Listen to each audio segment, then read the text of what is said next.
កន្លែងទី2បំពេញបំណងកូនពូចអូនក៏ចង់ឲ្យមកលេងនៅពិភពបានសមុទ្ររបស់បងអូន How cool that is. Yeah, snack see It's kind of scary.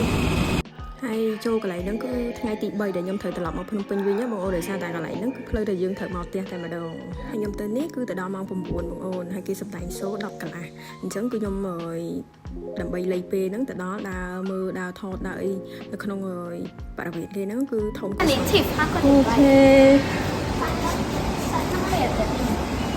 ចឹងហើយខ្ញុំទៅដល់ឲ្យបានមុនម៉ោងគេសម្ដែងទៅសួរខ្ញុំបានដើរមើលដើរថតដើរអីចឹងទៅនេះបងអូនឃើញពីមួយទៅមួយច្រើនមែនតើហើយនឹងខ្ញុំព្យាយាមកាត់វីដេអូឲ្យខ្លីឲ្យលឿនផងនៅតែ3នាទីច្រើនបងប្អូនហើយថៃមួយនេះគឺគេដាក់ឈ្មោះនៅខាងលើនឹងដែរច្រើនមែនតើនិយាយទៅខ្ញុំមួយកូននៅគ្រួសារគឺលេខពេលថាយើងទៅដល់មុនម៉ោងគេសម្ដែងទៅយកពេលហ្នឹងគឺយើងដើរថតរូបដើរអីចឹងណាបងអូនដោយសារទីធ្លាគេនៅក្នុងនោះគួរសមដែរអញ្ចឹងចាំពេលយើងដើរថតដើររូបហើយមើលតែម៉ោងចិត្តដល់ម៉ោងគេសម្ដែងចាំយើងដើរមកមើលគេសម្ដែងចប់យើងថតរូបមួយយើងមួយឆាទីទួចអីទៅយើងឡើងឡានមកពេញគឺវាចំណេញពេលចំណេញម៉ោងបើសិនជាយើងចាំមើលសម្ដែងហើយយើងដើរថតវាខាតពេលហើយវាអាចឆេលដល់ម៉ោង2ដល់11អីដែរដល់ពេលខ្ញុំហ៊ាន schedule ចឹងទៅគឺចំណេញម៉ោងបងអូនI don't know too. You can ask no tiger. You see tigers? Tiger sleeping, not yet get up. I think there's fish in here. I can tell there's fish. Tiger is so lazy. You see? ដូចបងអូនបានឃើញចឹងទីធ្លាពីឆ្លាក់ចូលទិញសបុតហ្នឹងវាគួរសមដែរ Welcome to Ocean World. Yes.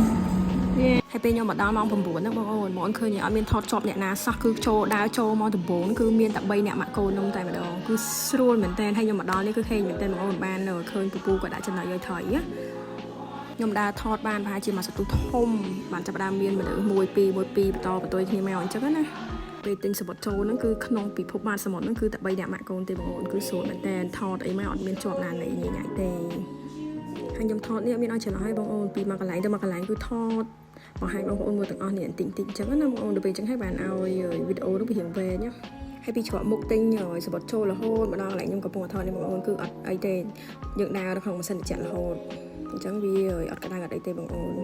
ចាប់ពីត្រឹមនេះទៅគឺយើងដើរចេញទៅខាងក្រៅឲ្យបងអូន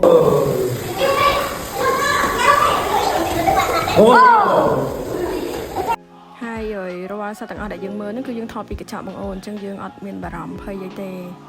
ហើយខ្ញុំទៅដល់ម៉ោង9ហ្នឹងបងអូនពីម៉ោង9រហូតដល់10-20នាទីមកល្មមបងអូនដើរពីកន្លែងទិញសបុតរហូតដល់ច្រកចេញវិញហ្នឹងគឺល្មម